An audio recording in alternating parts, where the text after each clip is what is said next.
Hi, I bought another one of these. I don't know why. I am morally opposed to these being made and supporting the manufacture of these. They're great if you don't have an M1 and it's just a spot filler, but I don't think they're well made. The materials aren't great. They're really light and flimsy. But they're a good candidate if you're trying to make something like this. I had an original front seam that I was going to make an M2, and I just couldn't bring myself to destroy a piece of history. But these are great because I don't mind messing these up. So the first thing you need to do when making an M2 is take off the swivels or the bales. I didn't even take the plastic off these. I just thought they'd come off. I thought they'd be a little bit more resistant, and they're not. I just popped a spot weld and then took some pliers, and the rest just broke off. And this one didn't even need the spot weld broken, just came off. So now that we have a good base for our M2, we just need to clean up some of the rougher areas.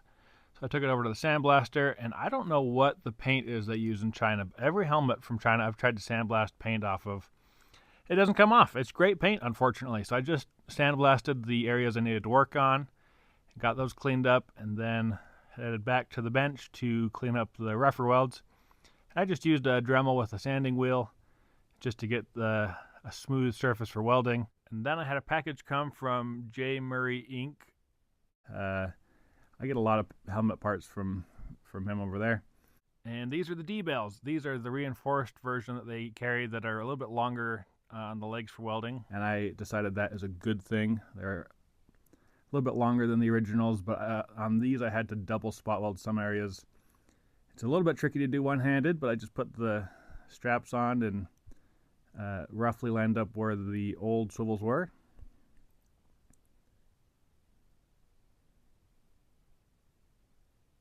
And there you go. So pretty quick. That was the easiest part of this whole thing, is all of a sudden I had a M2 shell, straps and all. I had him bar tack them, so I didn't have to worry about that. Then I marked roughly the front, and we're going to convert this to a front seam. So I just spot welded 2 spots, which I don't know if that mattered, but if nothing else, it held the rim in place. A lot of original front seams, you'll see the weld where they ended there. And then I just took some wire cutters and just scored the rim to give us that front seam look. While I was at it, I decided some people are hung up on lot numbers, so we're going to put this in a original M2 lot range. I just picked 206 for fun. Laser engraving's never the same as stamping, but it didn't turn out too bad, and I'm happy with that. This is just JB Weld steel stick. It's an epoxy that you mix together, and I just wanted to remove the rear seam where I made it look like a front seam. I didn't want to have 2 seams. I taped off where I didn't want it and then just built it up and then sanded off the excess to give that look that there was never a rear seam there. It still dips in a little bit, but overall it turned out pretty good. This is where the nightmare began. So I drilled out all the rivets on the liner, and we're going to get rid of all this stuff because I just need those A-washers down there. You might be saying, why is there so much video left? You're almost there. Haha, I thought so too. So I painted the inside of the liner because I don't like that green plastic look, and then I taped off these triangles to try to mimic the look of the high pressure liners. They have that kind of folded fabric, and it becomes a brown and tan with these streaks. So I thought this was a good idea. It looks almost the part, and as I started taking the tape off, I realized this might be the way to go. I've noticed a lot of people that modify these helmets don't touch the liner, and now I understand why, but you get to see why too, I guess. So I set that aside, and we're going to go back to our pot. The inside I just spray painted. This is just leftover Jeep paint. That I'm not too worried about how the inside looks. The outside, we're going to use a spray gun. This is actually Cerakote. It's a ceramic coating. I got it wet and then just sprinkled some Cork on it. I did a little bit heavier than I did in the previous M1 video I did. And then after it's pretty much where I wanted it, it kind of blew around. I just sprayed it with a paint gun with the pressure turned way down, which is a lot easier. Spray paint, you can't adjust your pressure, so it kind of pushes it around more. But paint gun is great. And this is where the bad decisions started. So I printed out some canvas texture just to get that high pressure look. And then I got some Mod Podge and started painting the inside of the liner. I've never used Mod Podge before. I don't know why I thought this would work, but I cut it into a few pieces of paper that would fit the shape and got it all sealed in. And as I was doing this, I thought, this is probably not a great idea, but YouTube said it was going to work. So I trusted where I should not have trusted. When I started rinsing off the paper to get the print to stay on the inside, I quickly learned this was a bad idea. That's my quizzical lean there, where I noticed this is not going to work very well. So instead of panicking, I thought I'll just wash it out while it's still wet and hasn't really set in yet. Not so. Apparently Mod Podge is really hard to remove. I used denatured alcohol, acetone, and resorted to sandblasting, and that didn't even take all of it off. There's still some raised areas you can see. Plan B was to take some canvas and just paint the canvas and then press the canvas with the paint on it inside the liner to transfer the texture. And it kind of worked. It was an idea. It turned out looking more like a low pressure liner, a little bit more of a mottled, kind of dirty, but that was the theory, is painting this and just transferring it. Was not maybe the best idea, but I didn't know what to do. I'd already repainted this liner twice, so that's as good as it's gonna get. Okay, we're getting there. So this is the old suspension I pulled out, and I bought this roll of webbing that at a quilt shop. It's similar to the original, very similar to the stuff I pulled out, and so I took a pair of pinking shears. This will give you that zigzag look like the originals had. And then I used the old reproduction stuff as a pattern. I was going to use an original, but I didn't know how well the originals would line up with the reproduction liner. And there's really not too much to these suspensions. You have one long piece and 3 shorter pieces, and then one even shorter piece, and that's really about it. After cutting these to basically what I needed, the one weird piece that I noticed was the sweatband. And the sweatband has a buckle on it, so I took a piece of material, I cut the buckle off of the old sweatband, and then just sewed it on there. Reproductions are a little bit more expensive, so instead of doing that, I decided to make one. But the original liners have leather on them. And I couldn't find a long, skinny piece of leather, so I found a square piece of leather and just cut it in half. The problem with this is there's now a seam in the middle, which I don't love, but it turned out all right, and a repro's $35, and this one was like $4. So what do you do? Going back to our liner, one thing I hate about these is there's no eyelet in the middle. That's one thing that you can really tell right off the bat that they're not original, is if they're missing this eyelet. So I just measured one out and plopped in a brass eyelet and then just seated it. That's a really easy fix, and it turned out pretty well. I doubt this liner will ever be out of the helmet, so I don't think anybody will ever notice, but while I was here, I measured out and drilled a hole for the sockets for the Airborne chin straps. And I've thought about this for years, and I've never done it, and I think the hole was too small because the socket sat more on top of the liner than in it. And then I took this little gizmo, and I've never used this before. There's a lot of the sewing stuff I haven't used, but allegedly it'll add snaps to fabric. And I need that for the nape strap, so I just pounded those things in. And then I hole punched where I needed the liner hole punched. And this is where it really got bad. I had 4 hours of video when I started this, and probably 3 of it was doing the liner. So I got it all on and noticed that these A-washers don't fit original rivets. These are reproduction rivets, but they're the same as the original style. So instead of buying new A-washers, I'm just going to put washers on top of them. So I got some washers. I didn't notice they were stainless when I bought them. And then I just threw everything in the sandblaster. I thought if I'm going to refinish something, we're going to do all of it. So now I have all these shiny parts, and this is just phosphate. You can do this at home, probably not in your kitchen stove, but maybe outside. And it just parkerizes metal. You heat it up, put steel parts in, any ferrous metal will work, and then it parkerizes it for you. Looks a lot better, but stainless you can't do that with, and I've got a friend who's got a black oxide tank, so I had him help me take stainless parts and make them black. It's a lot longer process. It takes about an hour. Of multiple different chemicals. So now that I have all of my pieces back to where I was hours ago, back to this part, I'm going to put in the two sides first and then the middle A-washer, just because these stretch a little bit and I don't want to be trying to pull it.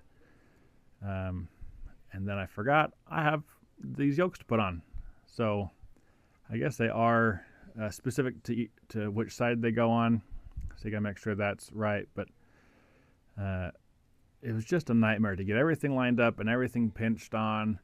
And the late war and post-war liners, the yokes are separate from the suspension, and now I understand why.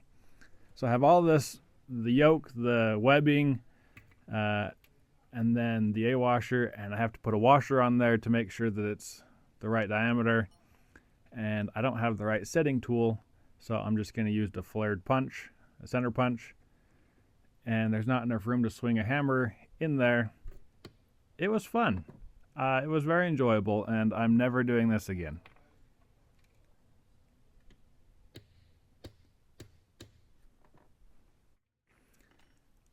So after all that, I got one on, and I felt both victorious and filled with dread and regret, because now I only have 8 more to do.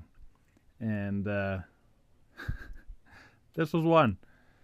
So I did, like I said, the two sides, and those were probably the easiest, unfortunately.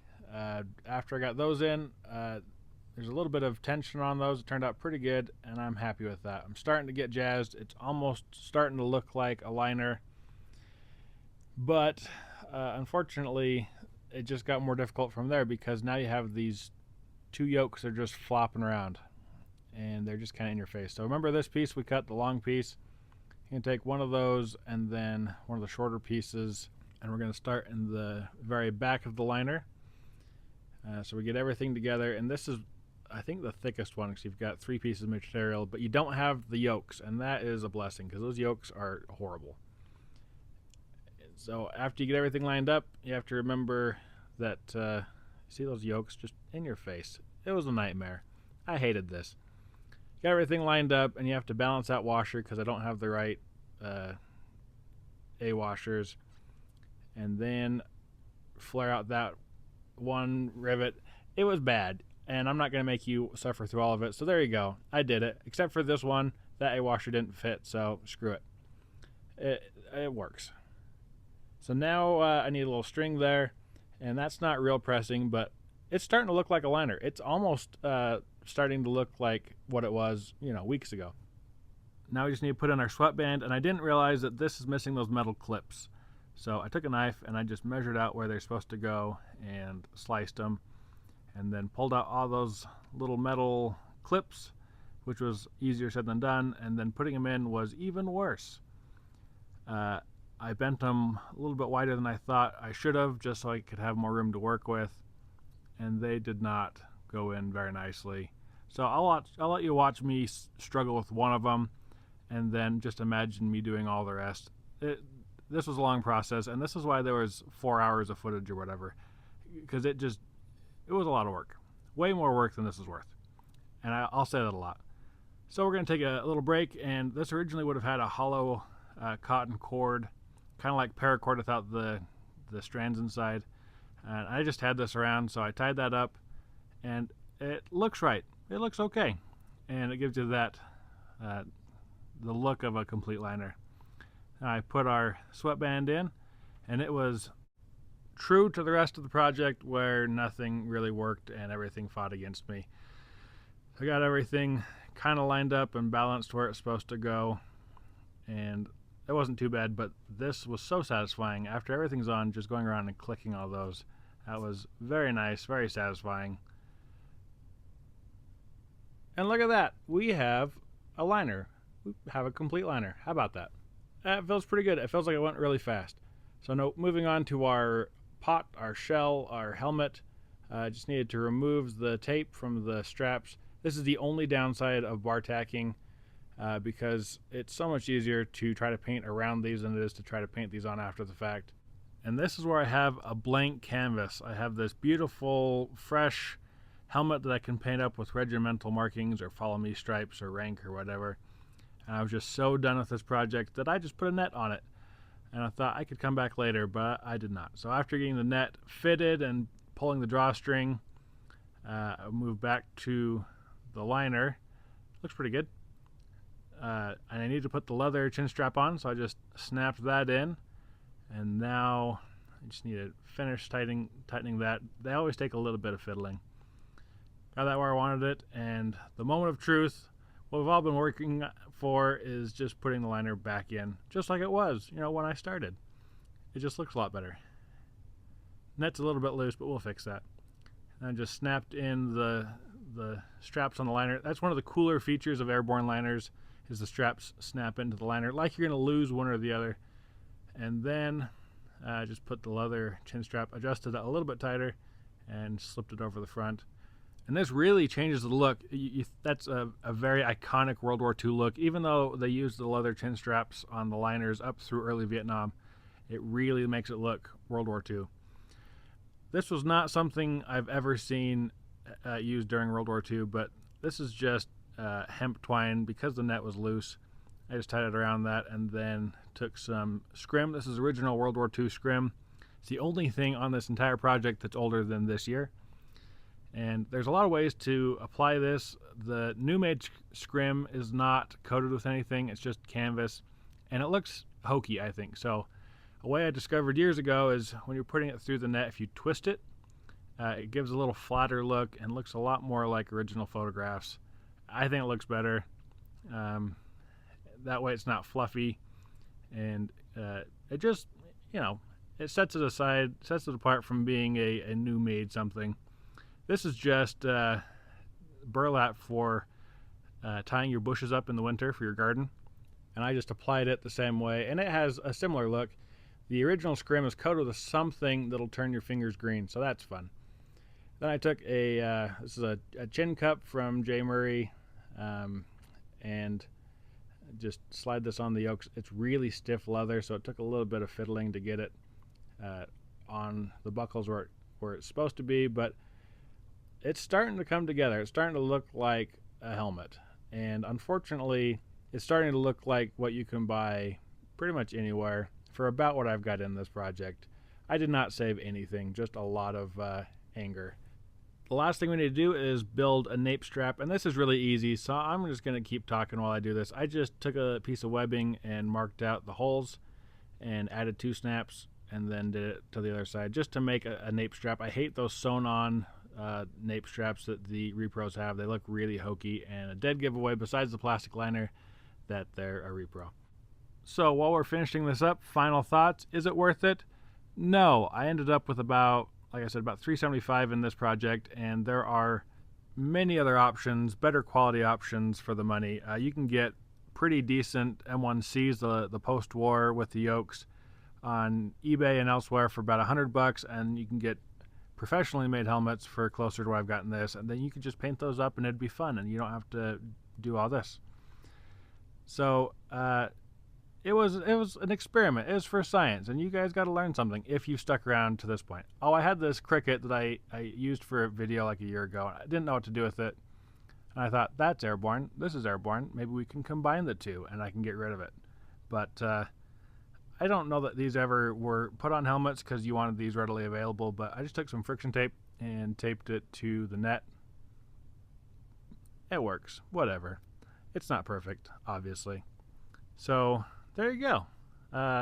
Thanks for watching. Thanks for sticking through this long video, and we'll see you next time.